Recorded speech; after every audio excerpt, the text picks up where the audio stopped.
Hi, this is Roger in Finland, and today I want to talk about Sony's color science and more specifically color accuracy, and I'll be using the Sony a6400 and the Sony ZV-1.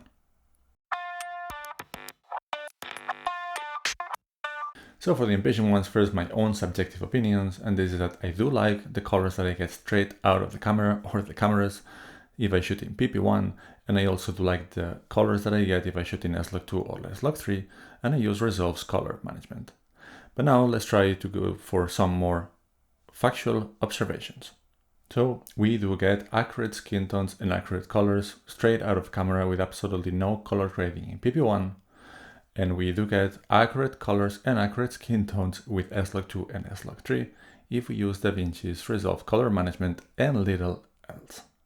And now for some more details. So let me explain the setup. I do have one light, the Godox FL100, and it's set at 5600 Kelvin.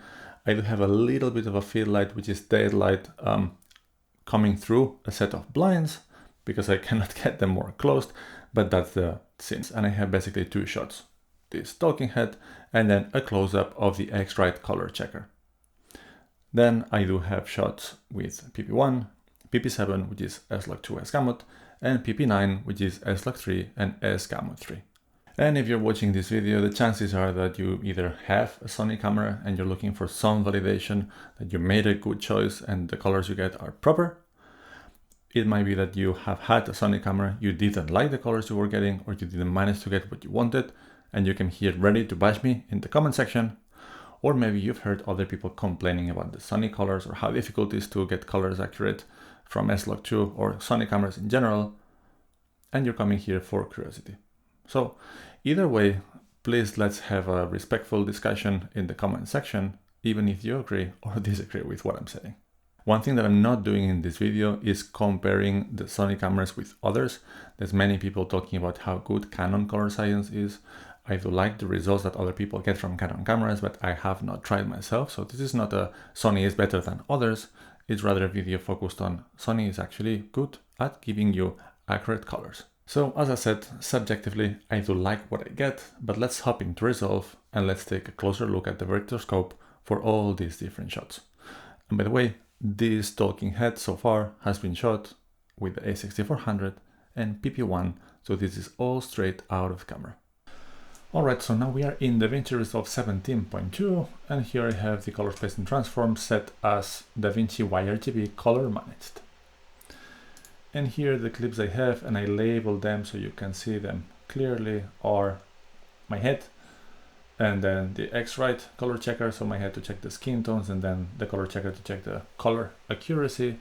And we have shots with PP1, PP7 or Slog2 S-gamut, then Slog3 S-gamut 3, PP9, and same thing for the X-rite.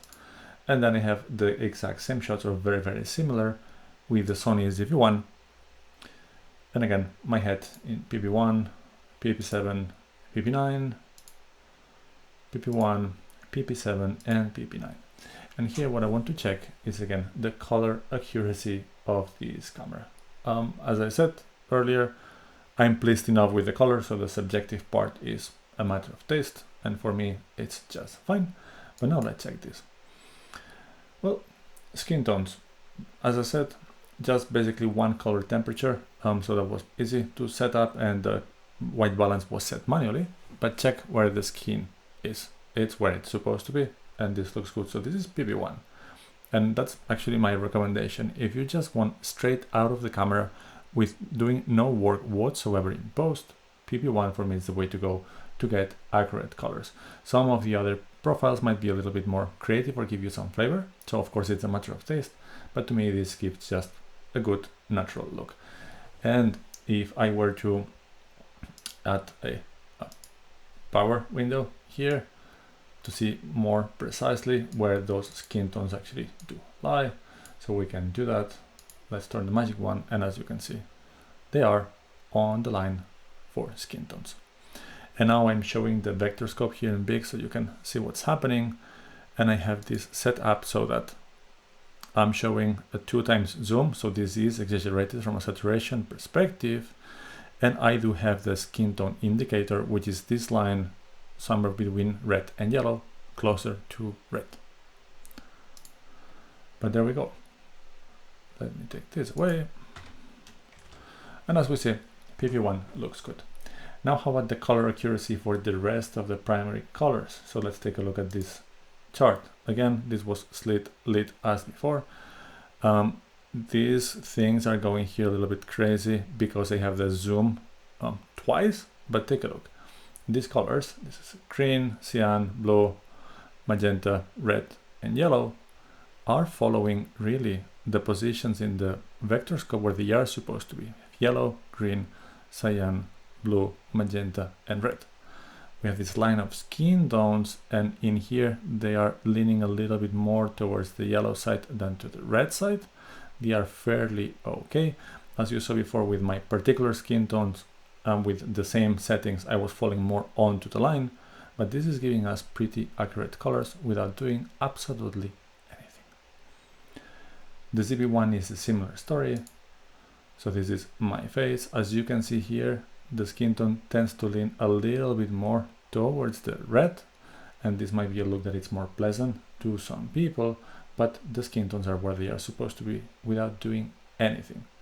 And while I said before that I had the a6400 with the white balance set manually, the ZV-1 was actually without the white balance. And I think that the results are really good. And if we take a look at this color accuracy, these lines are going not as spot on to the markers within the vector scope as they were with a6400, but they are not far. The skin tones are a little bit closer to the line. The yellow and the magenta are a little bit farther, so is the cyan and the green, but they are fairly close. So PP1, it still gives you fairly accurate colors with the Sony ZV-1. With the a6400 were better, but this is pretty good without doing anything at all. And now let's take a look at what happens with S-Log. Let me take the magic one off so we can see the labels. But now here we have Slog2 and Sgamut. And what I have here is just three very simple nodes. In the first one, there's a color space transform going from S-Log and Sgamut to AreaLX and AreaLog-C. So let me activate the node. This is doing that transformation. Then the last node is the transformation from AreaLX and AreaLog-C to the timeline, because I have the color manage space. And that already looks pretty good. But here, because we do overexpose the footage for S-Log, that's why it looks overexposed. So this is that correction node in here.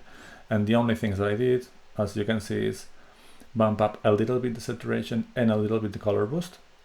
And then I did touch a little bit the offset. So if I activate this, this gives me a fairly color accurate and pleasant image. Once again, that's easy to see.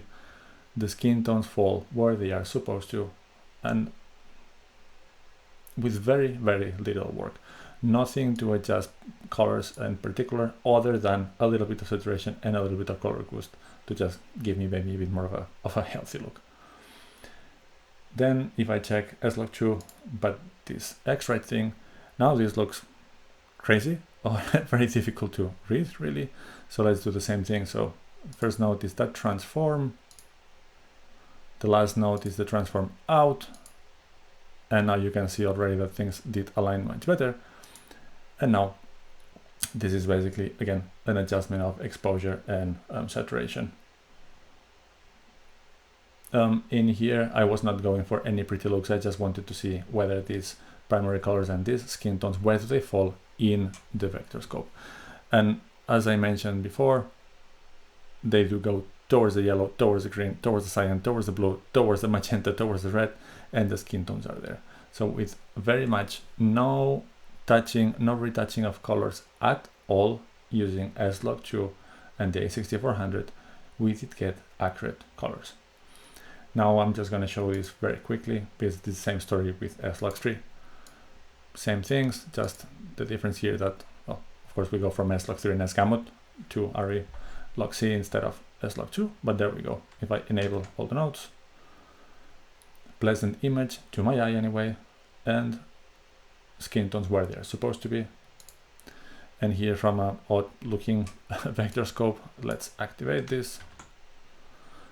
This looks more crazy than before, but things are going where they are supposed to be. The blue is not maybe as accurate as the rest of the colors with Slog2. So here we would maybe have to use the color warper to fix this if we want to be very precise. But come on, they are pretty accurate with very little to no work at all. Same things with the ZV-1. So we have here Slog2, and these nodes do the same than before. Again, I'm going to enable them at once. Proper skin tones, more towards the red than I got with the a6400, but still proper for what they are. Slog2, same story, color space transform and just a bit of adjustments, very little, nothing precise to colors other than bumping up saturation, and we get again a pleasant image with proper skin tones. And if we check these color checker things, let's do it. Fairly accurate colors. The red and the yellow are a little bit turning towards this direction, and so are the skin tones, which was different on my face, if you remember, so I'm wondering about my own skin tone, but anyway. And with Slog2, it is the one that I found that gets a bit more tricky. So Slog2 with the Sony ZV-1, at least the blue is the color maybe that is the least accurate, and it would actually require some tweaking. But we're talking about a compact camera with a 1-inch sensor and 8-bit, and we're using Slog2, which is a very demanding log format. And the reason why I wanted to show this in this way and why it's so easy to get the proper colors, it's because Sony gets a bad rep for color science, and I'm gonna show you why. I think that in many cases it does that. In this timeline we have exactly the same clips than before, but without any color corrections. So this is PP1, again, accurate colors, pleasant to my eye, pleasant enough anyway. But now let's see what happens with Slog. This is Slog2, and what I believe that happens is that some people think of a log format as something that it's flat or non-contrasty and desaturated, and the only thing they do is actually fix those two things. So add contrast, and this exposure is actually okay, so let's leave it there, and then add saturation to leave the skin at some place. And now this looks terrible. It looks like I do have some liver condition because my skin tones are really going towards yellow. And this is what color science really is. A log thing, it's not just a desaturated image, but there is science behind it, and that's why using color management and color space transforms, so that the software does actually interpret the log format for you and you don't need to do any magic with the colors. And now we're gonna see it even more drastically when we look at the color chart. If here I would, let's say, adjust the contrast somewhat, but then just bump the saturation, see where colors are going. The red is totally out of place. Cyan would go out of places if it would let be itself as saturated as the others. The yellow is much more saturated and on point. Magenta, I don't know exactly where it would land, and green is definitely not going to the correct place. And please remember how this was in here, where we had all the colors where they are supposed to go because we were using the proper color space transforms, and we did let Resolve to handle what does Slog actually mean and what does Slog do. Once again, going here with a crazy just adjusting saturation, this didn't work at all. If I do the same thing, let's say now with the ZV-1 and Slog2, which was already a bit problematic using the proper tools, now imagine how will this be.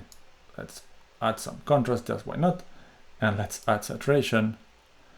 I'm gonna say that these colors are not quite accurate, even if we would reduce the luminance somehow, and this are come on. Log format is not just a desaturated image, and the fact that it's not a desaturated image, it doesn't mean that you would have to fix this by hand. Now go and get the color warper and make sure that the greens are where the greens are supposed to be, and so are the skin tones, which it shouldn't be so yellow that they almost start to look green, and the reds should be red. If you're using Resolve color management, especially with Slog and Slog2, colors will fall mostly and very accurately, in my opinion, where they are supposed to. And this is about S-Log and S-Log3, or about S-Log2 and S-Log3. But to me, a good point here is for those people that don't want to actually do any color grading in post, and they just want a good, accurate color, good looking image with good skin tones straight off the camera, PP1 does that for you. Set the white balance correctly, because that will make a difference. So in this case, my skin tones are more on the line with the a6400 and manual white balance, and with the Sony ZV-1 and the auto white balance are a little bit more towards the red, but these are almost taste issues. But if you have good white balance with PP1 profile, you will get accurate skin tones and accurate colors with Sony cameras. Alright, I hope you find the video interesting. If you learned something new, or if there's something you do definitely agree or definitely do agree, please let me know in the comments. Let's try to have a constructive discussion. That would be super interesting. But if you like the video, please like and subscribe, and we're gonna see you soon for some more content.